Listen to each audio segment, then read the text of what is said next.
Hi friends, welcome to our cine trends 3.0. கமல்ஹாசனுக்கு எதிராக ரக்ஷிதா வெளியிட்ட பதிவு. ஏன் இந்த குழப்பம்? ஓப்பனாக சொன்ன வார்த்தை. நடிகை ரக்ஷிதா தன்னுடைய இன்ஸ்டாகிராம் பக்கத்தில் தனக்கு அட்வைஸ் செய்கிறவர்களுக்கு பதிலடி கொடுக்கும் விதமாக பதிவு ஒன்று வெளியிட்டிருக்கிறார். அது கடந்த சனிக்கிழமை கமல்ஹாசன் ரக்ஷிதா மற்றும் தினேஷ் விஷயத்தில் பேசியதற்காக இப்படி ஒரு பதிவு கொடுத்திருக்கிறாரா, அல்லது விசித்ரா தன்னுடைய பர்சனல் வாழ்க்கை குறித்து பிக்பாஸ் வீட்டிற்குள் பேசியதற்காக இப்படி ஒரு பதிவா என்று குழப்பத்தில் ரசிகர்கள் இருக்கின்றனர். ஆனால் அதில் ரக்ஷிதா, என்னுடைய வாழ்க்கைக்குள் யாரும் வர வேண்டாம், எனக்கு அதை எப்படி சமாளிக்க வேண்டும் என்று தெரியும் என்று குறிப்பிட்டு இருப்பதால் இது கமல்ஹாசனை குறித்துதானா என்றும் பலர் கேள்வி எழுப்பி இருக்கிறார்கள். சின்னத்திரை தம்பதிகளான தினேஷ் மற்றும் ரக்ஷிதா இருவரும் கருத்து வேறுபாடு காரணமாக பிரிந்து இருக்கும் நிலையில் பிக்பாஸ் வீட்டுக்குள் பலமுறை நான் ரக்ஷிதாவோடு சேர்ந்து வாழ வேண்டும் என்பதை பற்றி பேசிக்கொண்டிருக்கிறார் தினேஷ். அதோடு இந்த சீசனில் டைட்டில் ஜெயித்ததும் ரக்ஷிதாவிடம் கொடுத்து தங்களுடைய அன்பை வெளிப்படுத்துவேன் என்றும் கூறிக்கொண்டிருக்கிறார். ஆனால் ஆரம்பத்தில் இருந்து தினேஷ் மீது இருக்கும் கோபம் தனக்கு குறையவில்லை என்பதை வெளிப்படுத்தும் விதமாக அடிக்கடி ரக்ஷிதா சமூக வலைதள பக்கங்களில் பதிவுகளும் கேப்ஷனும் கொடுத்து தினேஷ் ரசிகர்களை வெறுப்பேற்றி கொண்டிருக்கிறார்.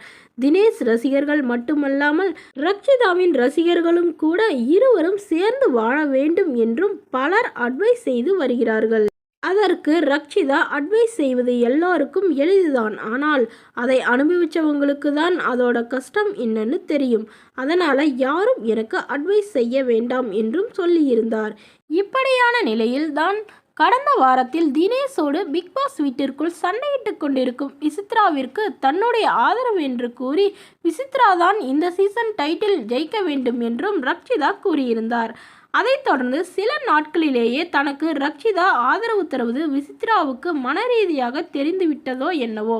கேமரா முன்பு தினேஷ் முகத்தை பார்த்தாலே பிடிக்கல, அவரு கூட என்னால் 3 மாசமே ஒரு வீட்டுக்குள்ள வாழ முடியல, எப்படித்தான் இவரோடு ஒரு பொண்ணால வாழ முடியும், நீ திரும்பி வந்துராத என்று கேமரா முன்பு ரக்ஷிதாவிற்கு அட்வைஸ் செய்யும் விதமாக பேசியிருந்தார். அது குறித்து சனிக்கிழமை எபிசோடில் கமல்ஹாசன், அடுத்தவர்களுடைய பர்சனல் வாழ்க்கையில் நீங்கள் தலையிடுவது சரியல்ல, வெளியே பல லட்சம் பேர் பார்க்கும் நிகழ்ச்சியில் கேமரா முன்பு கணவன் மனைவி இருவருக்கும் இடையே நீங்கள் நாட்டாமை செய்ய வேண்டிய அவசியம் இல்லை என்று நறுக்கென்று குட்டு வைத்தது போல பேசியிருந்தார். ஆனால் என்னதான் கமல் பேசியிருந்தாலும் அவர் போன பிறகு வழக்கம் போல் விசித்ரா, நான் சொன்னது தப்பே இல்லை, தினேஷ் பார்த்தாலே எனக்கு பிடிக்கல, அவர் ஒரு நல்ல அண்ணனா இருக்கலாம், ஒரு நல்ல தம்பியா இருக்கலாம், நல்ல மகனா இருக்கலாம், ஆனால் நல்ல புருஷனா இருக்க முடியாது என்று பேசியிருந்தார். இது அதிகமாக பேசப்பட்டு வரும் நிலையில் நேற்று ரக்ஷிதா தன்னுடைய இன்ஸ்டாகிராம் பக்கத்தில், ஆமா, உண்மை எப்பவுமே கசக்கும், அதுக்காக அது உண்மை இல்லை என்று ஆயிடாது, எல்லோராலும் ஜட்ஜ் பண்ண முடியும், ஆனால் யாராலும் என்னுடைய வாழ்க்கையை வாழ முடியாது, என்னுடைய வாழ்க்கையில் எனக்கு பார்த்துக்க தெரியும் என்றும் குறிப்பிட்டு இருக்கிறார். அதுபோல நான் செய்து கொண்டிருப்பது போர், அந்த போரை நான் தனியாக போராடி கொள்கிறேன் என்றும் குறிப்பிட்டு இருக்கிறார்.